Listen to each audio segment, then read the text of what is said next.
और प्रियंका गांधी ने एक बड़ी इंपॉर्टेंट बात पूछी है इंडियन गवर्नमेंट से, प्राइम मिनिस्टर मोदी से, कि आप ये बताइए मोदी साहब कि आपने सीज फायर क्यों किया, क्या अमेरिका ने सीज फायर कराया था, आप खुल के क्यों बात नहीं कर रहे। अभी थोड़ी देर पहले राहुल गांधी साहब भी स्पीच कर रहे थे, लेकिन हमारा पूरा फोकस जो होगा वो प्रियंका गांधी की स्पीच पे होगा कि उन्होंने क्या क्या बातें की। आप सब लोगों को वेलकम करता हूँ, मेरे चैनल को लाइक कीजिएगा और सब्सक्राइब कीजिएगा। आज हम इस वीडियो पे बात करेंगे प्रियंका गांधी ने कैसे स्पीच में कौन कौन से अहम एलिमेंट्स के बारे में बात की, इंडियन गवर्नमेंट को, इंडियन इंटेलिजेंस एजेंसीज को क्रिटिसाइज़ किया जो 22 अप्रैल का पहलगाम में अटैक हुआ था टूरिस्ट पे, जिसमें बहुत सारे टूरिस्ट मारे गए थे।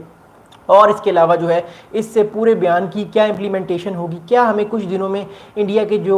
डिफेंस मिनिस्टर हैं राजनाथ सिंह, उनकी तरफ से कोई रेकग्निशन जो है वो मिल सकता है, क्या प्राइम मिनिस्टर मोदी कुर्बानी देंगे अपने एक मिनिस्टर की, क्योंकि अगर वो कुर्बानी देते हैं तो फिर राजनाथ सिंह भी चुप नहीं रहेंगे, वो भी कोई ना कोई ऐसी बात एंटी बीजेपी बात कर सकते हैं आने वाले दिनों में, जिससे इंडिया के लॉसेस और ज़्यादा एक्सपोज हों। क्योंकि अभी जो अपोजिशन पार्टीज़ हैं वो बहुत ज़्यादा इंडिया के जो लॉसेस हुए हैं उनको एक्सपोज कर रही है। बहुत सारे जो इंडियन नेशनल कांग्रेस के लीडर्स हैं, जो अपोजिशन के लीडर्स हैं, वो बार बार रफ़ाइल जेट्स की बात कर रहे हैं जो भारत ने पाकिस्तान के अगेंस्ट कॉन्फ्लिक्ट में लूज़ किए थे। तो मैं अपनी इस पूरी वीडियो में इस पूरी जो है स्पीच को एनालाइज करूँगा और आप लोगों से अपने अपने इजहारात का ख्याल करूँगा कि कैसे आने वाले दिनों में ये चीज़ें चेंज हो सकती हैं। और again I just want to know, आखिर में हम डिसाइड देखेंगे कि इस स्पीच की जो है वो लॉन्ग टर्म इम्प्लीकेशंस क्या होंगी, क्या प्रियंका गांधी ने जो ये बयान दिया है,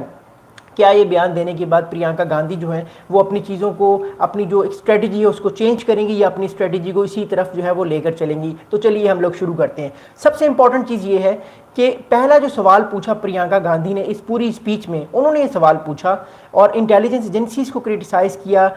जो इंडिया के डिफेंस मिनिस्टर हैं राजनाथ सिंह को, उनको प्रियंका गांधी ने, जो अपोजिशन लीडर हैं कांग्रेस की, उन्होंने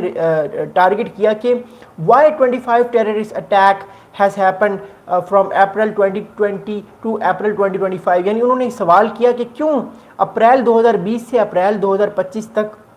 25 टेररिस्ट अटैक्स जो हैं वो कश्मीर में हुए हैं, जो इंडिया ने ऑक्युपाइड किया हुआ है कश्मीर। तो ये सवाल जब उन्होंने पूछा तो इंडिया की जानिब से जो है वो इंडियन जो गवर्नमेंट है उसकी जानिब से एज ऑफ नाउ कोई खातिर खा जवाब नहीं दिया जा रहा। प्रियंका गांधी बार बार इस सवाल को कर रही हैं कि क्यों पिछले जो है वो 5 साल में 25 टेररिस्ट अटैक्स होते हैं कश्मीर में और आपकी एजेंसी जो इंडिया की हैं वो खामोश रहती हैं। तो एक तरह से उन्होंने गवर्नमेंट के जो डिफेंस मिनिस्ट्री है, खासतौर पे राजनाथ सिंह साहब, उनको क्रिटिसाइज़ किया है। दूसरा उन्होंने क्रिटिसाइज़ किया इंडिया की इंटेलिजेंस एजेंसीज को कि उनके इंटेलिजेंस फेलियर्स की वजह से इतने सारे लोग जो हैं वो मारे गए हैं। आगे इन्होंने मणिपुर की बात भी की है, वो मैं बाद में आऊँगा, लेकिन ये स्पीच बड़ी फायरी थी और बड़ी इंपॉर्टेंट स्पीच थी प्रियंका गांधी साहिबा की। अगला इन्होंने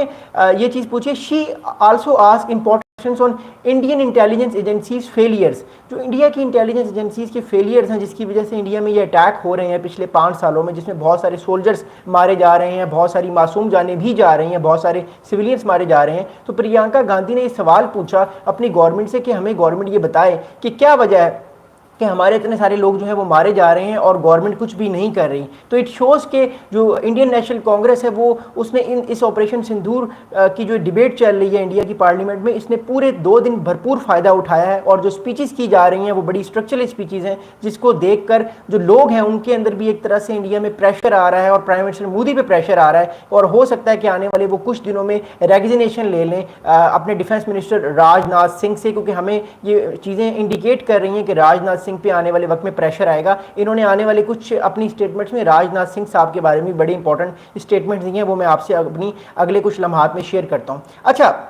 जब उन्होंने स्पीच कर रही थी उनकी स्पीच के दौरान जो है वो जो गवर्नमेंट है बीजेपी की, उनकी तरफ से बहुत सारे लीडरान ने, बहुत सारे लोगों ने जो कांग्रेस है उसके पास के बारे में बात किया, 1965 के वॉर के बारे में बात की। इसके अलावा जो नेहरू साहब थे उनकी जो है वो शख्सियत के बारे में बहुत सारे इल्ज़ामात लगाए गए, क्योंकि देखिए जो इस टाइम जो ये जो इंडियन नेशनल कांग्रेस की लीडरशिप है गांधी ख़ानदान के पास, बेसिकली इसकी शुरुआत जो है वो जवाहरलाल नेहरू साहब से होती है, जो इंडिया के पहले प्राइम मिनिस्टर थे और जो है वो इंडिया के सबसे ज़्यादा लॉन्गेस्ट सर्विंग प्राइम मिनिस्टर उनको कहा जाता है और वो थे। तो 1962 में जो इंडिया के साथ क्राइसिस हुआ चाइना का, उस हवाले से भी है वो अपोजिशन में नारे लगाए गए और पुरानी जंगों की बात भी की गई, जो माजी में जो नेशनल कांग्रेस की सरबराही में बहुत सारे जो ब्लंडर्स मारे गए हैं उस बारे में भी सवालात पूछे गए। तो इस पर फिर प्रियंका गांधी ने बड़े डिफरेंट तरीके से जवाब दिया। प्रियंका गांधी ने जो है वो कहा कि आप अभी फ़िलहाल पिछले 11 साल से, पिछले 12 साल से आप हुकूमत में हैं, तो 2014 के बाद आपने जो जो ब्लंडर किए बीजेपी ने, आप